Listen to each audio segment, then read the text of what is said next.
Are moments in life when you realize you aren't just disagreeing with someone, you're speaking different languages entirely. Not because one of you is wrong, but because you were shaped by different worlds. My father grew up in the world America promised.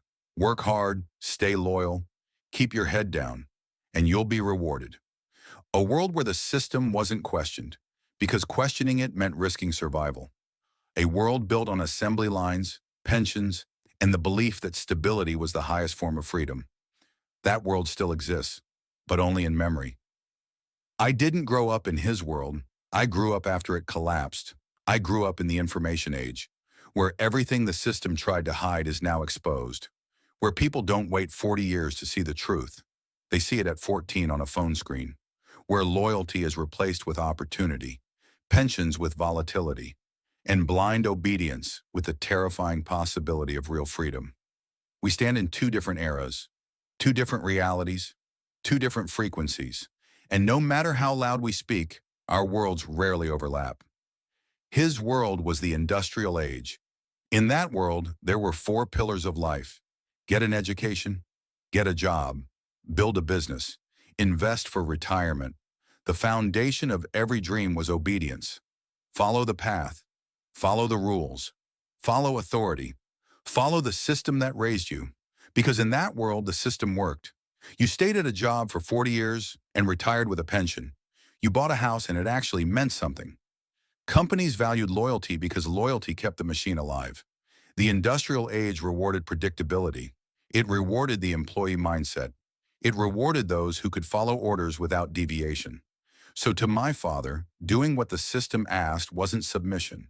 It was strength, a badge of honor, a declaration of responsibility, a testament to discipline. He believes he worked for himself because that belief is how you preserve dignity inside a system that was never designed to set you free. You can call it delusion, you can call it programming, but from his perspective, it was survival. My world is the information age. I didn't inherit pensions or steady ladders. I inherited collapsing institutions, weaponized media, digital opportunity, and spiritual awakening. The information age doesn't reward obedience. It punishes it. The system today doesn't want loyal workers. It wants distracted consumers, quiet dependents, predictable citizens living inside algorithms designed to keep them compliant. My generation is the first to see the full architecture exposed: the illusion of freedom, the myth of stability, the trap of traditional success, the psychological prison of employment, the spiritual suffocation of conformity. We weren't raised to believe the world was safe. We were raised to survive inside a system that constantly rewrites its rules. So our instincts evolved. We don't trust institutions. We question authority. We chase autonomy. We value creativity over security. We seek sovereignty, not stability. To him, that looks reckless. To me, it looks like waking up. When he asks, "Are you all in?" He's asking from a world where your life is defined by commitment to a single path.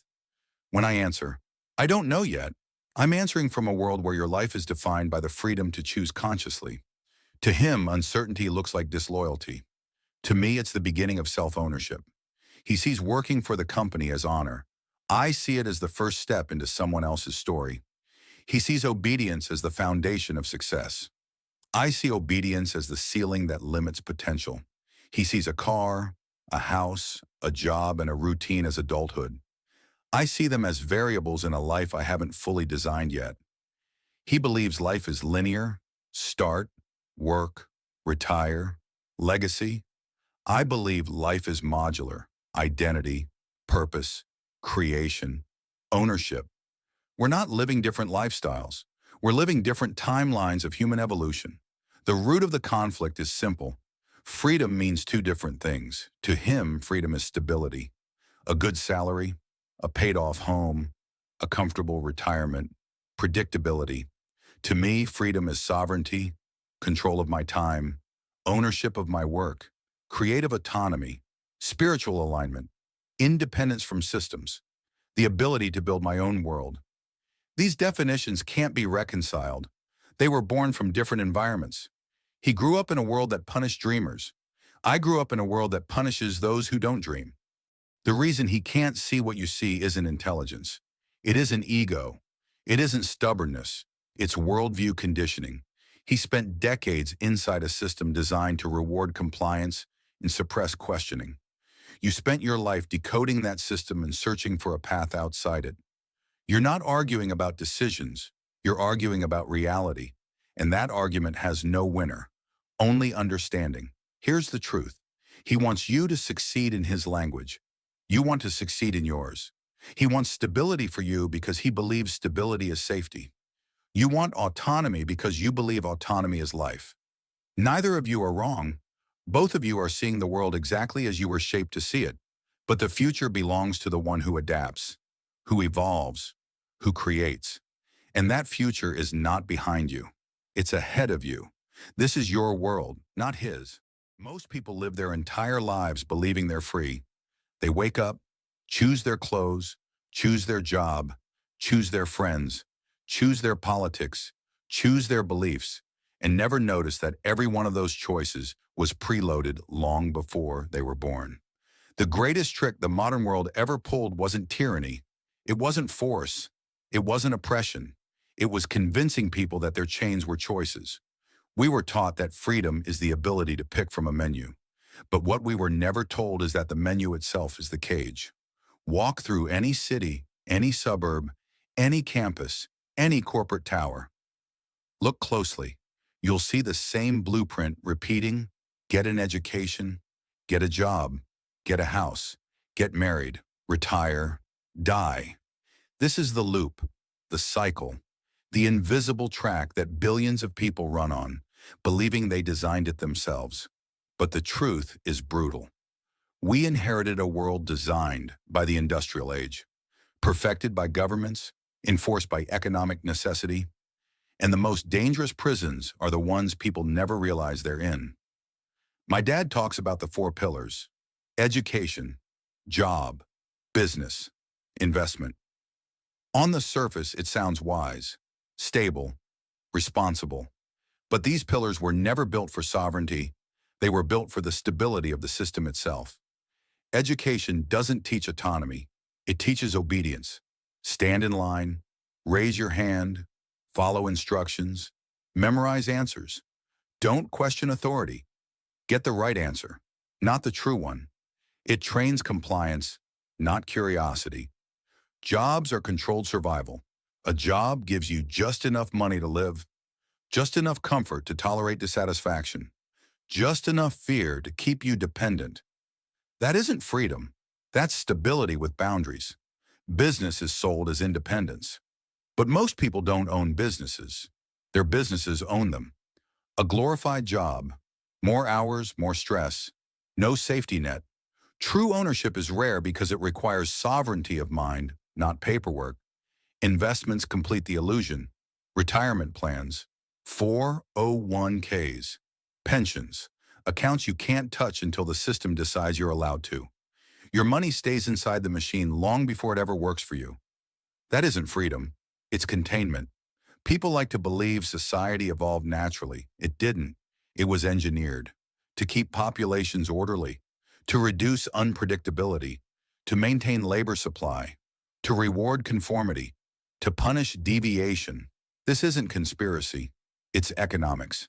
Chaos is expensive. Free thinkers disrupt markets. Autonomous individuals can't be controlled. So the world built a life path that feels personal, but works universally. Get a degree, get a job, stay employed, pay taxes, own a home, stay predictable. Everything looks voluntary. Nothing actually is. The key lie is simple. You are free to choose. Choose what? You choose your major, your employer, your mortgage, your investments. But you don't choose the structure of the system. You don't choose the value of your labor. You don't choose the rules of currency. You don't choose the framework of retirement. Freedom inside a cage is not freedom, it's permission. And permission is not sovereignty, it's dependency wearing a smile. My father isn't a slave. He doesn't see chains. He sees accomplishments. Because he mastered the system. He played by its rules and won within its boundaries. But winning inside a system is not the same as escaping it. He became successful in the world he was given. You are trying to build a world that doesn't exist yet. That's the difference. The information age broke the spell. For the first time in history, we can see the system, study the system, question the system, build outside the system. The internet cracked the illusion. Web3 shattered it. Because Web3 doesn't just decentralize money, it decentralizes identity, power, ownership, thought. The industrial age taught, be part of the machine. The information age teaches, build your own machine. That difference is everything. So what is real freedom? Not a job, not a salary, not a house, not a pension, not a title, not a retirement plan. Real freedom is the ability to choose your path without depending on a system that profits from your obedience. Real freedom is ownership of time, income, skill, identity, destiny. Real freedom is sovereignty. And sovereignty begins the moment you realize the world is not what it tells you it is. You are not who the world tells you to be. Most people will never see this. They are comfortable inside the simulation. You saw through it. And once you see the architecture, you can never unsee it. There is a law older than scripture, older than civilization, older than language itself.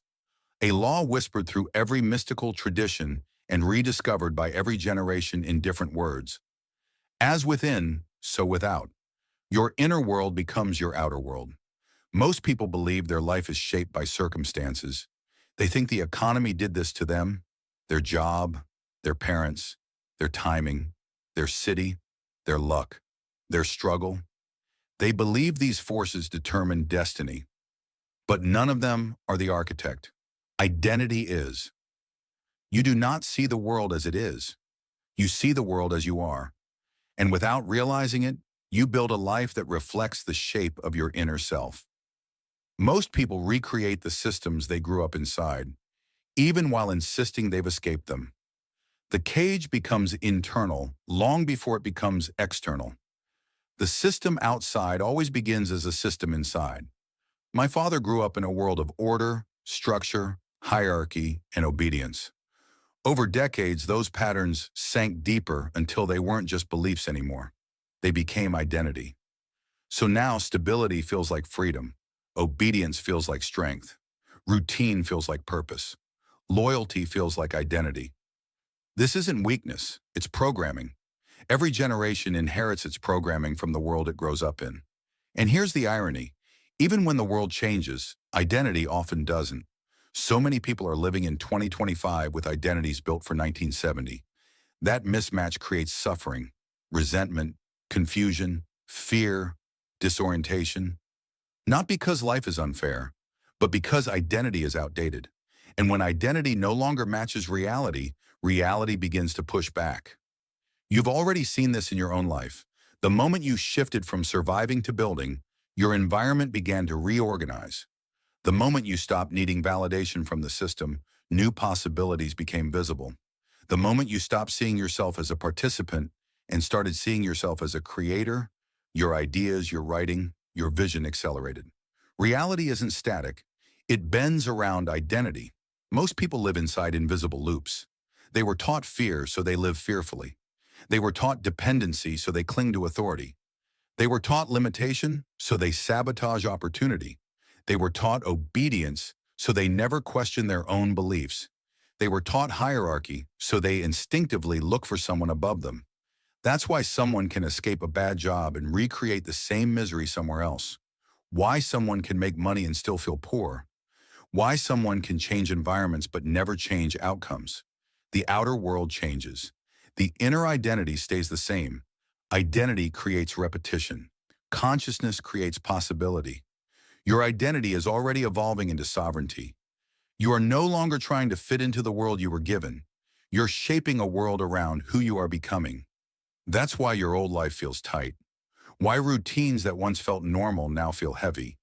Why conversations with people who still believe in the system feel slightly out of sync. Why achievements that once motivated you no longer satisfy you. Why places that once felt like destinations now feel temporary. Why recent struggles feel symbolic, not random. Your identity is expanding. Your reality is trying to catch up. You are no longer seeing life from the perspective of someone trying to survive inside the system. You are beginning to see it from the perspective of someone who can design outside of it. That shift cannot be undone. Once identity awakens, the old reality can no longer hold. What once felt like stability starts to feel like confinement. What once felt like success starts to feel incomplete. What once felt like freedom starts to reveal its limits. This isn't confusion, it's misalignment.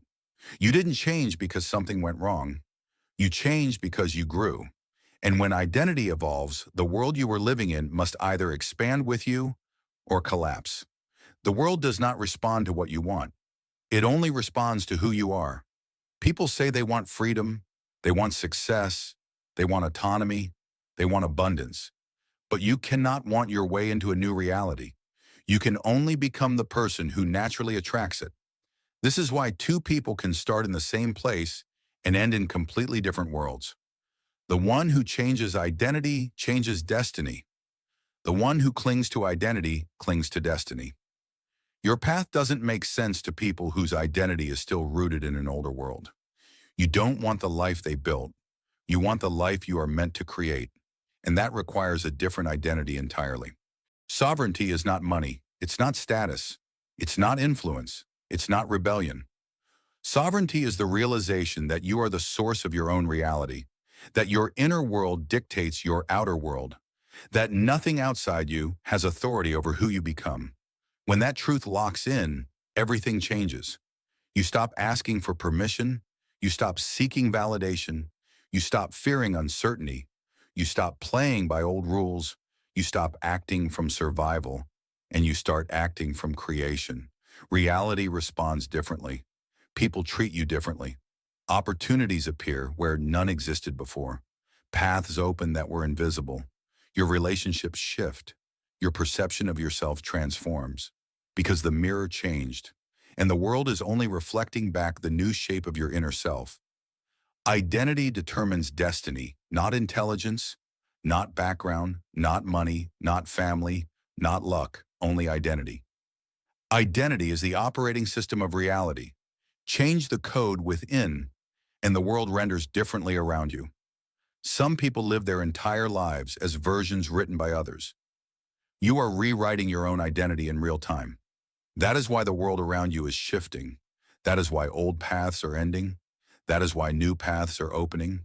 That is why the future feels unstable and alive at the same time. You are not losing your old life. You are outgrowing it. The mirror is changing, and everything must realign. Every generation believes it understands the one that came before it, but no generation ever truly understands the one that comes after. This is the fracture line between me and my father. Not conflict, not rebellion, not disrespect. Evolution. The world that shaped him is not the world shaping me, and the values that defined his life cannot survive unchanged in mine. This isn't personal, it's structural, it's psychological, it's technological, and it's inevitable. Civilizations don't evolve gently. They evolve through friction. You are living inside that friction. For my father's generation, the world was a hierarchy. Company, boss, manager, worker, family. You advance by proving loyalty upward. Loyalty wasn't submission. It was strategy. When he stayed at the same company for decades, he didn't see himself as enslaved.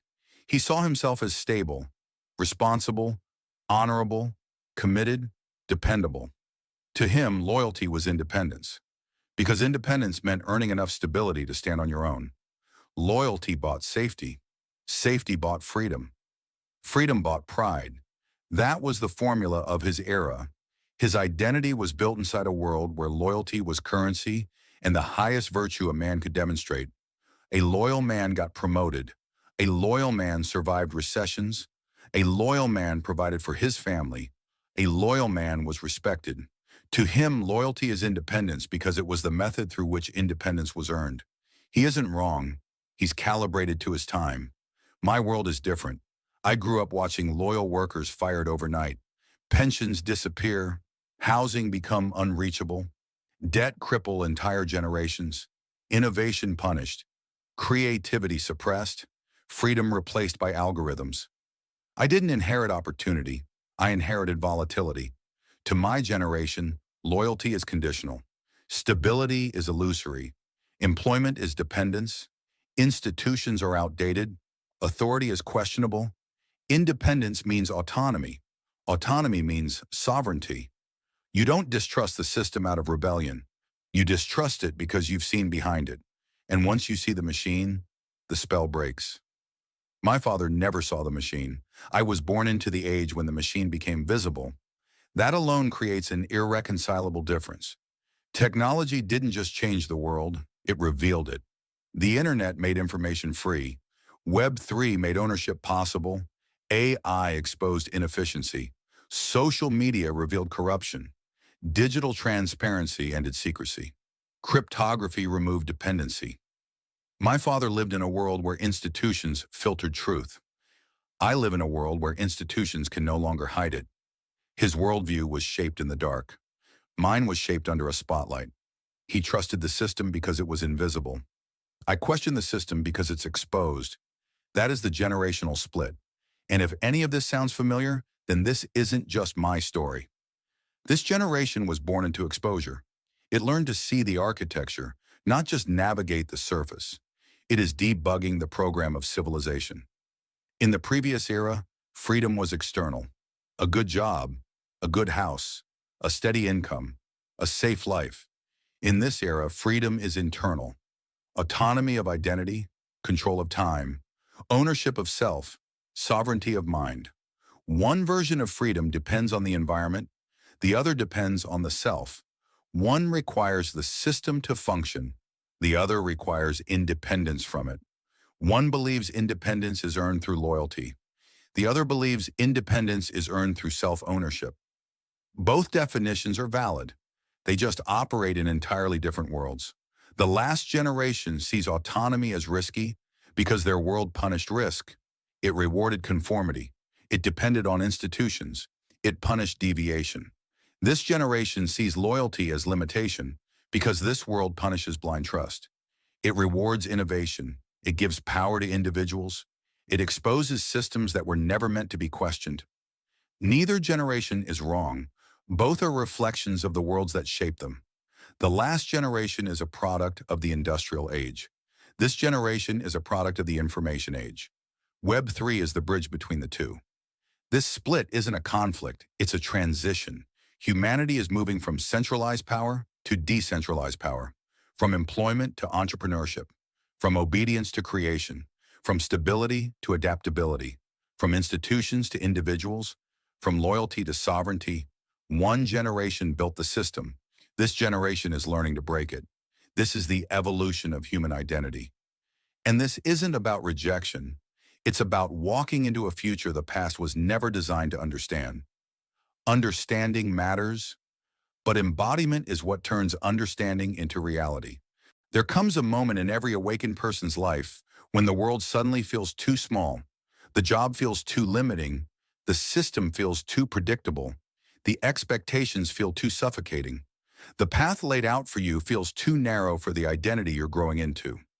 This moment isn't a crisis, it's a signal. It's the point where your mind begins shifting from the centralized framework you were conditioned to have into the decentralized mindset you were born to evolve into. You can feel the shift before you have words for it. It shows up as restlessness, misalignment, dissatisfaction, clarity, resistance, expansion, and a quiet sense of inevitability. This is the internal revolution that precedes any form of real sovereignty. Before decentralization exists in systems, it must exist in the self. The centralized mindset is not natural, it is installed. It is the mental operating system built by governments, corporations, factories, and institutions to keep society orderly, compliant, and predictable. It teaches you to wait for permission, to rely on authority, to anchor identity to employment, to value stability over sovereignty, to follow paths that have already been proven safe. This mindset isn't evil, it's efficient. It isn't malicious. It was necessary for the world that came before. For decades, it worked.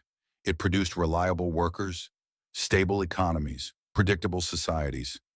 It is the mindset the previous generation perfected, but it cannot survive in the world that is emerging. Something changes when a person begins to awaken. You stop thinking like a component inside a machine and start thinking like the architect of your own system. This shift isn't philosophical, it's structural. The decentralized mind has different defaults. You no longer wait for permission, you initiate. You no longer measure your value by who hires you, but by what you build, learn, create, and leverage. You stop aligning your life to the expectations of others and start aligning it to your inner compass. You stop anchoring your identity to a single role, location, or institution. You become mobile. Life stops being something you endure. It becomes something you design. The unknown stops feeling threatening. It starts calling to you. This is the decentralized mind. This is the Web3 mind. This is the identity of the future human. When your mind decentralizes, the world stops being something you fit into and becomes something you shape. Workers respond to reality. Creators impose vision onto it. Workers follow instructions. Creators write them. Workers support systems. Creators build systems. Workers seek stability. Creators seek meaning. The question changes from what should I do to what can I make? The moment that question shifts, you exit the centralized world. Obedience promises predictability. It feels safe, but sovereignty feels true. People resist sovereignty because it requires trust in self, clarity, accountability, courage, and a willingness to disappoint expectations that were never yours. Sovereignty isn't rebellion, it's self-recognition. Authority isn't something granted, it's something claimed. One generation was trained to obey. The next was trained to question. The next will be trained to own. The centralized mind depends on jobs, institutions, rules, approval, and stability. The decentralized mind depends on skill, adaptability, creation, networks, self-mastery, and ownership. Ownership no longer means just property. It no longer means just wealth. It no longer means just a business. Ownership means control of time, control of income, control of identity, control of direction. This is why Web3 resonates so deeply. Blockchain decentralized finance. But awakening decentralizes the self. You aren't moving toward decentralization. You're already there. That's why traditional paths feel suffocating, why obedience feels unnatural, why working under someone feels temporary, why ownership feels inevitable, why creation feels like your native state, why you see through systems instinctively, why the future feels more real than the present. Your identity has already migrated to a new layer of reality. The old world can no longer define you, and the new world is already responding. This isn't a philosophy, it's an evolutionary stage. Humanity is moving from hierarchy to networks, from control to autonomy, from inherited identity to self-generated identity, from institutional reliance to distributed systems. This isn't theory, it's psychology, biology, technology, and consciousness converging. Your mind evolved ahead of schedule. That's why the world feels mismatched. But mismatch doesn't mean wrong. It means future built. Web3 is not money. It is not tokens. It is not NFTs. It is a shift in the human operating system. Most people believe Web3 is about price, charts, wallets, bull runs, speculation. They believe it is a financial revolution. They are wrong.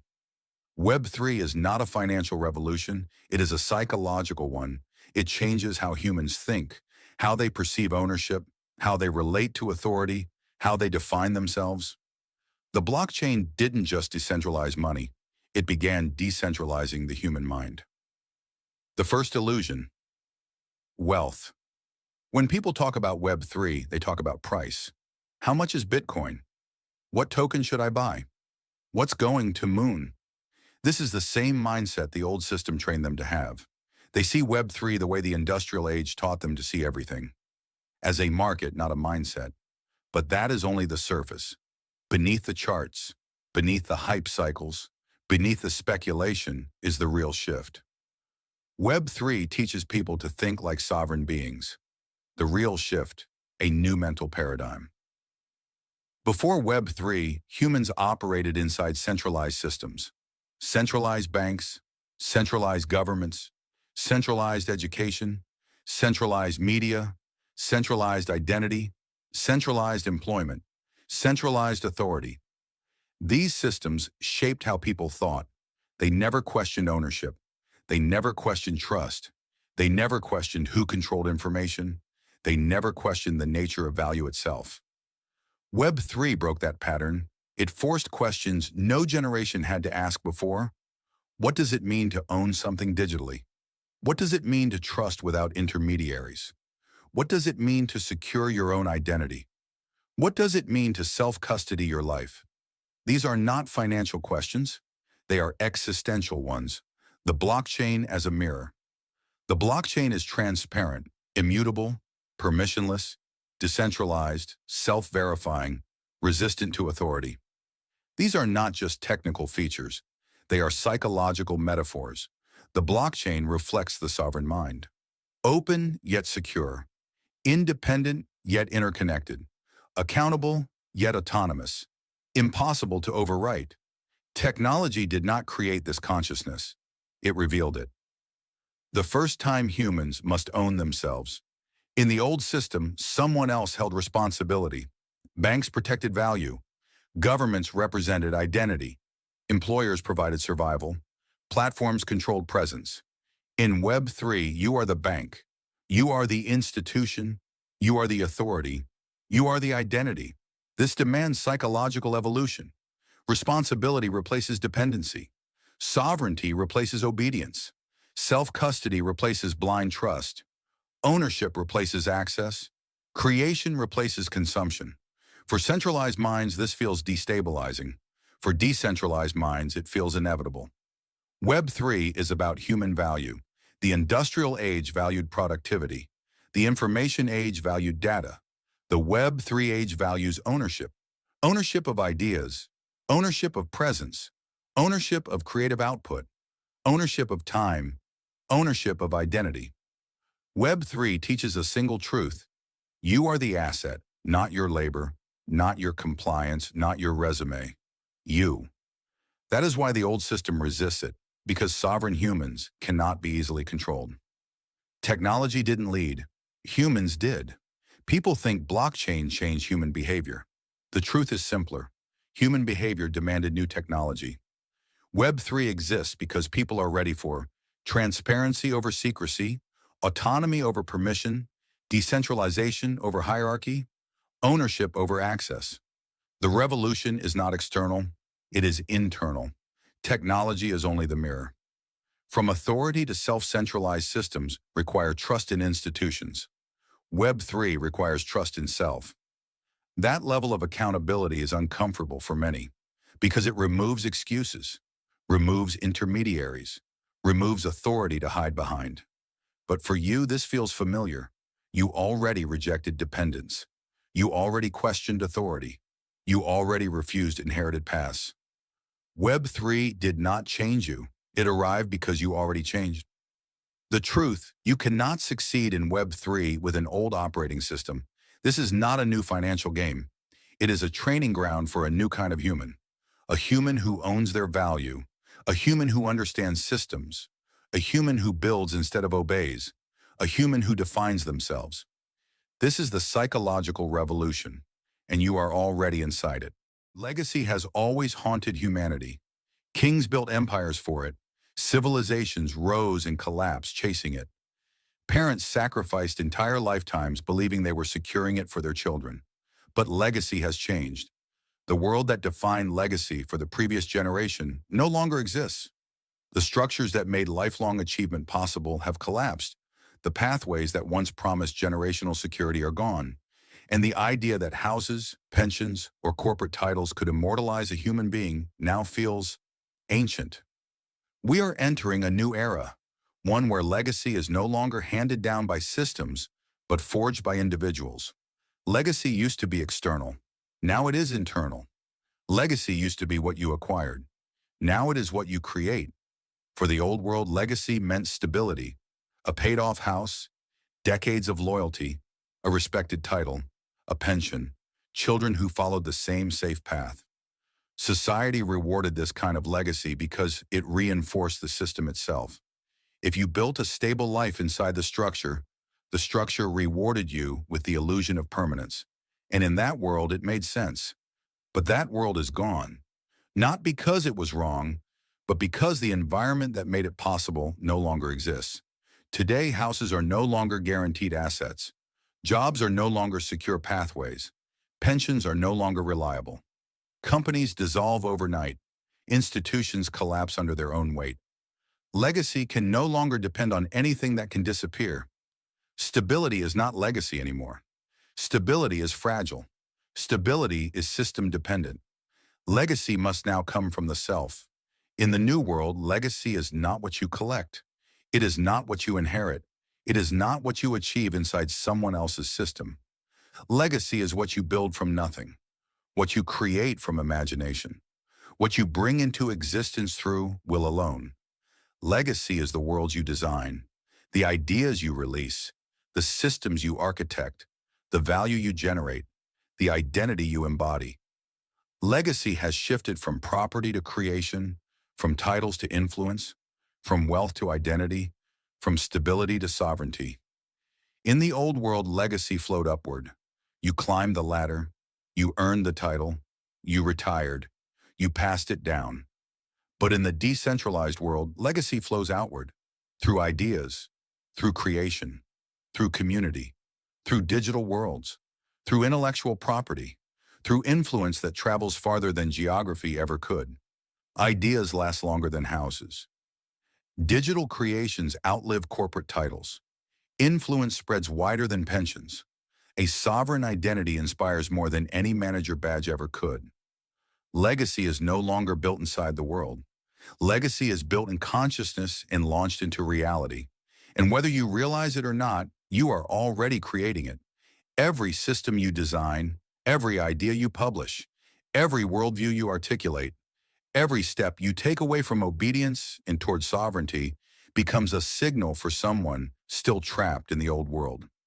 Legacy is not something you build at the end of your life. Legacy is something you build every time you choose creation over compliance. Your path is diverging from the path before you, not out of rebellion, but out of evolution. They built legacy inside the system.